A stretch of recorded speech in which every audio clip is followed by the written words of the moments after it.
I have known his parents. I was at your home once just for a function, but then nobody knew what exactly was going on. It was just speculations. So I knew his mom and I knew his dad. So now on entering along the road, I saw his dad's car. And then his dad alighted. So he's parking the car and I said, this is my father-in-law to be. I'm like, no, I am not doing this. Let's go back. We are the parking lot and I'm telling him, let's go back. Then his younger brother comes and I told him, enyewe mimi, isijui ni nini nilijiweka ndani. I don't know what is this. But you're pretty nervous. I was very nervous. I was shaking. It was not the best time. Sipendi kukumbuka hiyo siku.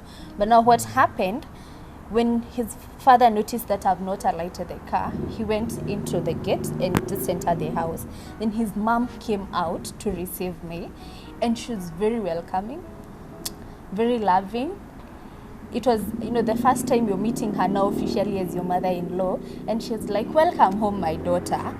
It was so humbling, and after that, everything went easy until now, the part that he has mentioned about questions. And then I didn't get escorted. Most people will say, on your first introduction, please go with a couple of friends. His parents had requested that I go alone, and I felt it was better that I went alone because now we had more of an intimate discussion as the questions were hard, tough, but I was like, you know what, you got this. But I'm still reassuring, yes, you can do it, but it was not easy at any one point. Yeah. All our parents were finally in the loop that there was a relationship going on. Yeah. And what we made sure we did in the very preliminary stages of the letting them know was that we were anticipating that this engagement would get into marriage, would morph into a marriage. We are both from Christian families, but beside that, we are also very ardent believers in the Lord. And so we had already made up our minds that we were going to have a church wedding. And so our parents, being as supportive as they are, because they are actually very supportive, give us all the support in the decision that we made, in the journey that we were now beginning to go on. And so they assured us that they were together with us. So really from there, what happened was we began to plan the home visit, the official, traditional, if you may, home visit now to her place with a couple of family friends, just to go and get to know where she's from officially. So that ball was set in motion, and we went there for the first time with the parents, and then planned, I think, the second time now, the dowry ceremony. So it really happened now between, I think that was September to around December is when all these things happened. But the beauty of it is that her mom also, and my parents being ardent believers and born again, we did not really treat the home visits as the traditional Ruracio, Kohada Idege, and whatnot. It really was just a getting to know one another, and also a gifting.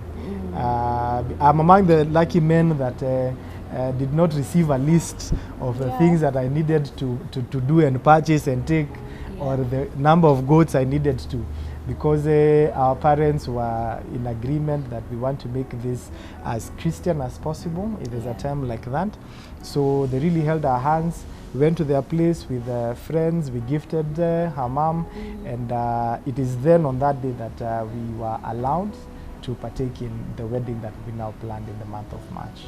And this is how it happened. I reported to work. He called me in the morning and he told me, hi, I know this call might seem a little bit crazy, but I think we'll get married in December. So that was in May. So for me, I'm asking myself, okay, we are in May. This relationship was not just 2 months, and someone is telling me, hey, we need to settle down in December. And so I first asked him, okay, what has triggered the thought of December? You know, the questions came in, but he said he feels it's his time to settle down. And because of that, I had always said the man of my dreams, once he comes, submission will always be there, because we were both at par. We were both into God, and our spiritual lives were doing well. We didn't ever have a conflict on when we want to settle down or something like that. It was God sent, just like that. But we didn't settle down in December for some reason, so we had to push it to 2021. Our settling down was on March 27th, 2021. That's when we had our wedding. Yeah, so that's when we began our lives together. As a couple, we didn't fight a lot in our dating. I think the issues and the challenges that we experienced were from third parties. So the first ever challenge that we got was rejection, and people felt for him he was okay. People felt Betty, at home it's Betty, so Betty is not a perfect match for Austin. So I think I had to deal with that, not only it actually began once the information leaked that I am dating him. So people will go behind my back and tell him things, even people that I felt that I trusted and they were friends. So I went through a lot of rejection, a lot of pain, because now at times it's inflicted pain by those who are very close to you. And as it proceeded, it got better day by day. But before it got better, it got us to a point of, you know what, I am done with this. I cannot take it anymore. This was 1 week to our traditional wedding, that's the dowry, when we took a break actually. We took a break because I was like, I can't handle it. It's too much. And it was just about the questioning of your life before you became a partaker in Christ. So that made people feel very uncomfortable. And it was in the space where you'd hear things, he said he's not praying. A lot of heresy, by the way, for new and young brides, block your ears. So someone just came and told me, he said he's not praying for a wife like you. And these things, you're hearing them when you're too far gone into that relationship. And times I'd go to him and ask him, why is this and this getting to me? And it was very tough. Rejection was part of it, and a lot of betrayal from people who I thought were my inner core. Yes, there were so many backstabs to an extent that I lost friendships. I had to lose the friendships because now the route that it took wasn't very okay with me. And so I said, you know what? I will not leave him for you. I will not leave Austin, who was a gift and a blessing to me, just because this and this is happening. Yeah. So basically my challenge was rejection and just the backstabbing. I did get many people coming to me and feeding me with many things. It's very interesting that people imagine or think it to themselves that they're better placed to choose your spouse for you. Yeah. And I think that's quite tragic. So I was fed with a lot of information, and a lot of stories, and most of which were untrue. And so the good thing is that we are both very open. And so the moment that I'd hear something, we'd have a conversation, and we'd both clear the air out on those issues. So it was very uncomfortable for me because she was really hurting during that period and space when some people decided she was not good enough for me. At the end of the day, I'm the one that chose her. So if there was anyone to decide whether she's good enough, it was for me to do so. So I had to really encourage her and hold her hand through the process of the wedding plans. But what really helped us was our constant prayer and our constant openness with one another. I'd come and tell her, I've heard this, or someone has said this. She'd come and say, I've heard that you've heard this or you've learned this. This is the actual position. So that really did help us.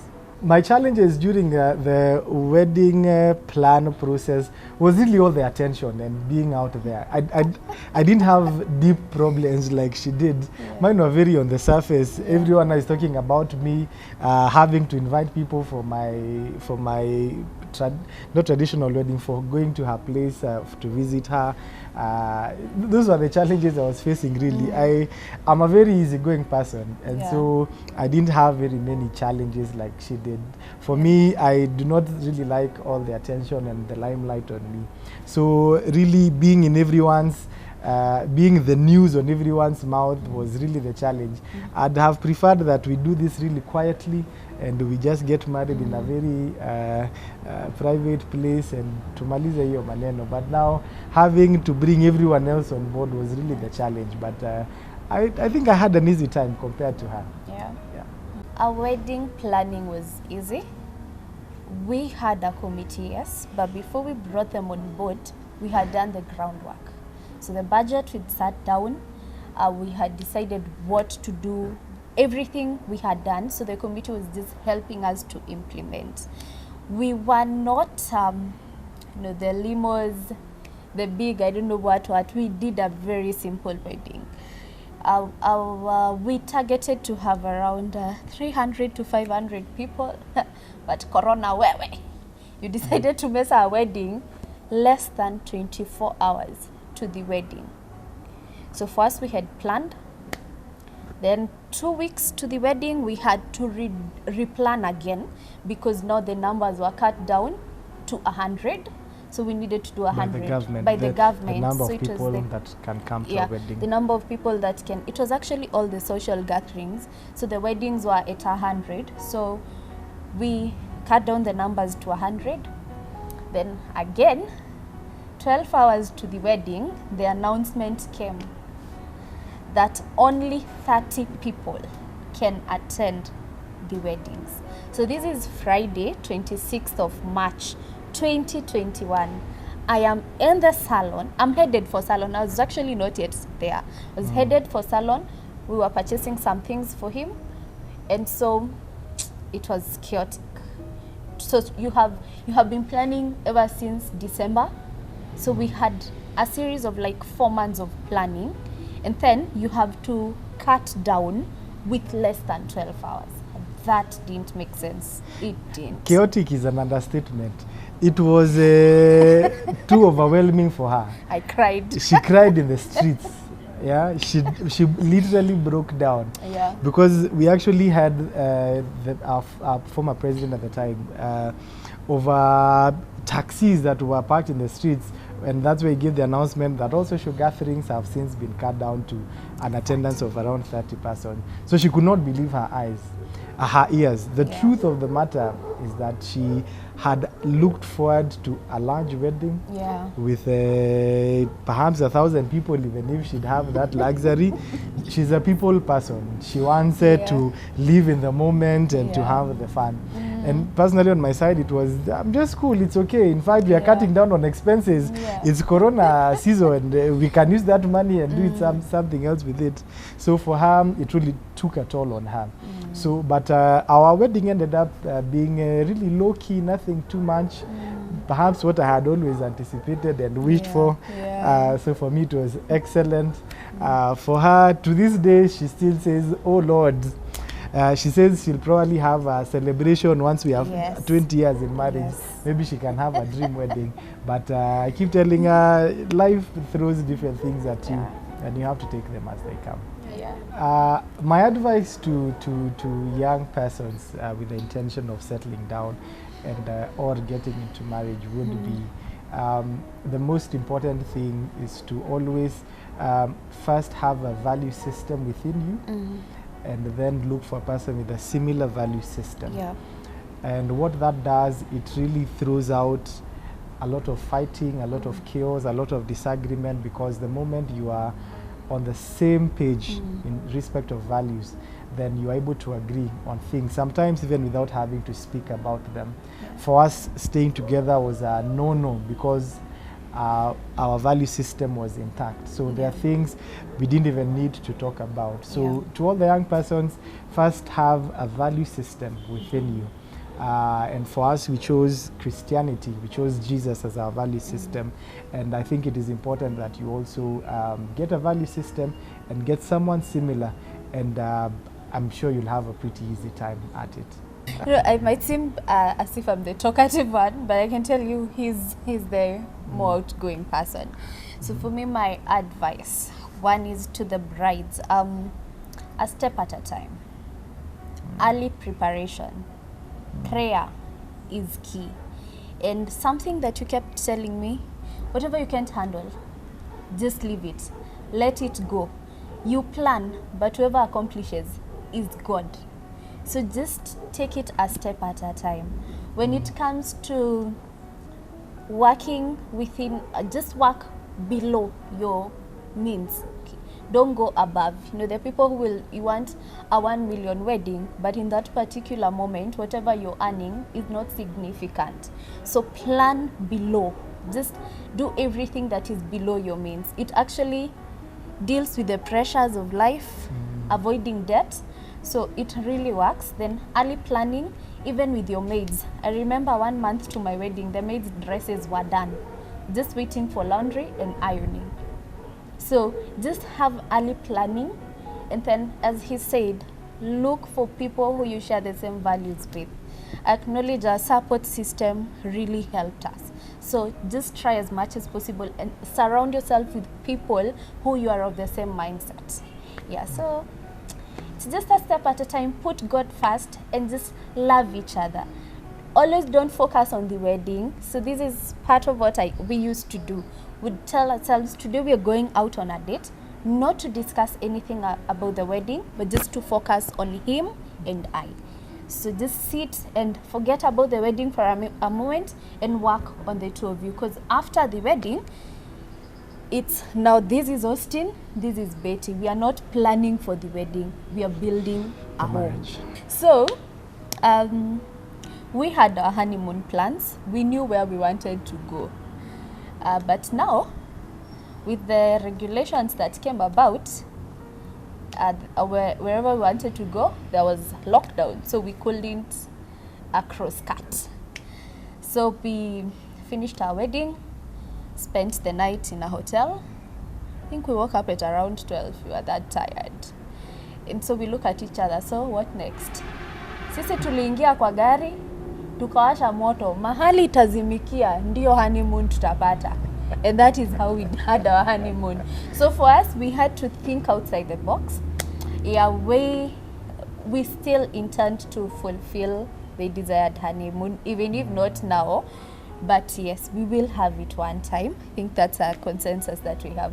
But for us, there was no pressure to decide tunaenda wapi tukiwa kwa njia. On the way there. On the way there. Yeah, you know, I was actually meant to make the honeymoon reservations that Friday evening. Yeah.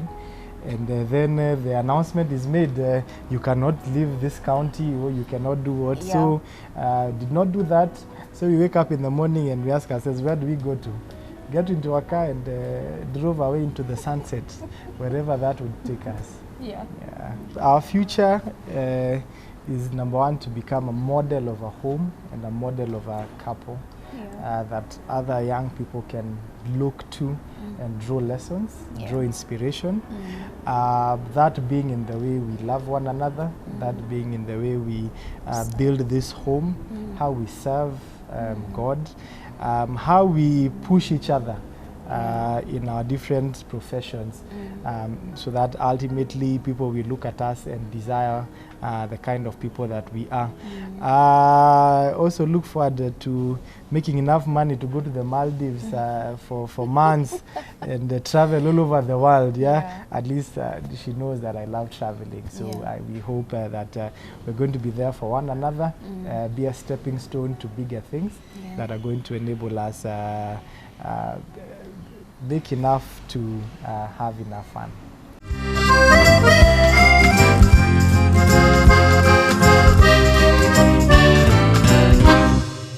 It's been, I think, just below 2 years since we got married, and I have no regrets whatsoever in making the decision that I made. I am still convicted that you are the one for me and you are the best for me. You continue to take care of me Your meals are matchless. And I always look forward to the meals that you prepare. But beside the actions or the acts that you make, you are kind-hearted, and you are understanding, and you are loving. And I really appreciate that about you. And I'm committed to you, not only in the now, but also in the days to come. And I really love you. Amen. I love you too. Asante. Austin, I really love you. I thank God that I fell in your hands. You've been a father in so many ways. You've been a brother. You've been a friend. I think I am myself with you. I do not have to worry about anything. I choose to say that I will forever love you. I'll forever cook for you. I'll forever take good care of you. And above all, as I desired on our wedding day, is that we shall keep serving the Lord. We shall keep ministering together and just advance spiritually. Also, thank you for every time that you just work hard to see us living a good life, to see us just comfortable. I appreciate all the effort. I appreciate the love. I appreciate the care. You've never broken your vows. And I look forward to making you a daddy very soon. Hallelujah. Yeah, I Hallelujah, love you so hallelujah. much. Asante. Hey. Thank you.